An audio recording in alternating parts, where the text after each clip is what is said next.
Do you have a passion for and aspire to lead people, be a leader in your field, inspire others?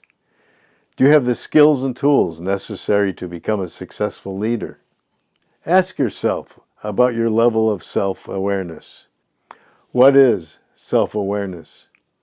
Well, self-awareness is a personal state of mind by which we passionately and conscientiously embrace knowledge of our own personality, skills, and weaknesses. When done with your self-assessment, ask, what is my pathway to successful leadership? Wouldn't it be helpful to measure yourself against legendary leaders, be inspired and emulate a role model? What is a role model? A role model is a leader whose values, principles, behaviors, and success you want to emulate by matching or exceeding what they've achieved as leaders. Do you want to learn about their leadership principles, key to their success as leaders? Well, if this interests you, let us help. We are creating a series on leaders who become legends in their time. But even more critical is their leadership principles remain critical to leadership success. That's our express intent, providing practical examples you can embrace and utilize in reaching your leadership aspirations. What kind of role model should you choose? Here's the way we're doing it. Our first criteria is our role model's leadership principles must be relevant to today's leadership challenges. Next, a reality check. Can you realistically aspire to leadership, and what can you seek to accomplish? To assist in answering these questions, we begin our series by providing examples of leadership aspirants. Both are young. Why? Mistakenly today, too many young people look to celebrities and sports figures as role models whose leadership skills are difficult to emulate, much less achieve, even in the same fields, and even less so in other professions. To tickle your imagination, listen and watch our young people self-reflecting on their leadership aspirations and why they look to their particular role models for inspiration.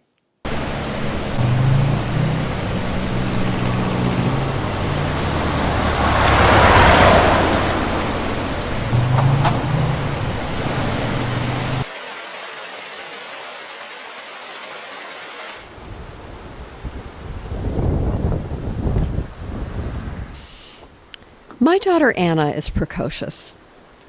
She's involved in so many activities.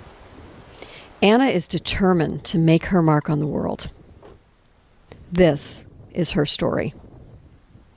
A story about a young woman whose initiative and drive is being defined by a role model whose character traits she wants to understand and make her own. This part of Anna's story starts with her love for running up Diamond Head Road in East Honolulu. Anna loves to stop at the top and sit on a barrier wall overlooking the Pacific and facing east to revel in the sunrise. One such morning, while sitting there in thought, Anna was distracted by a volunteer watering the plants around a stone marker. Anna had not taken notice of the marker before. She thought, how could I have missed that marker during my visits here? She resolved to find out more about the marker.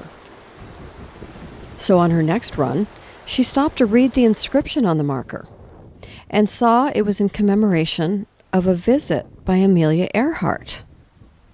It reads, Amelia Earhart, first person to fly alone from Hawaii to North America, January 11th, 1935. For some strange reason, reading that inscription served as the spark that lit her fire to find out more and more about Amelia. Books, articles, scanning imagery. I wondered why. Then one evening, I overheard her talking to herself. At school, my teacher asked, "What do you want to be when you grow up?" Most of my friends answered, "I don't know yet." My answer was direct. I want to be an explorer, experience adventure. I want to break new ground in science and technology. I want to help the homeless, poor, children, especially girls.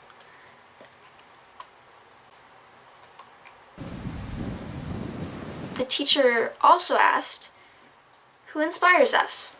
Many answered their parents or a celebrity. And although I do look up to my parents, I'm especially inspired by Amelia Earhart. Not because of her career in aviation, nor because of her mysterious disappearance, but her life, her character, excite my imagination.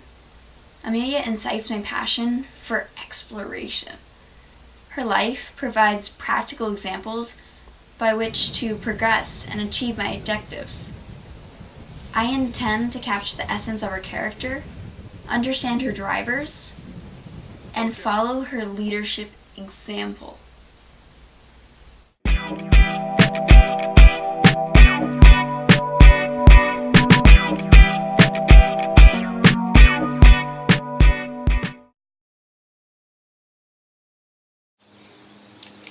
I'm 17.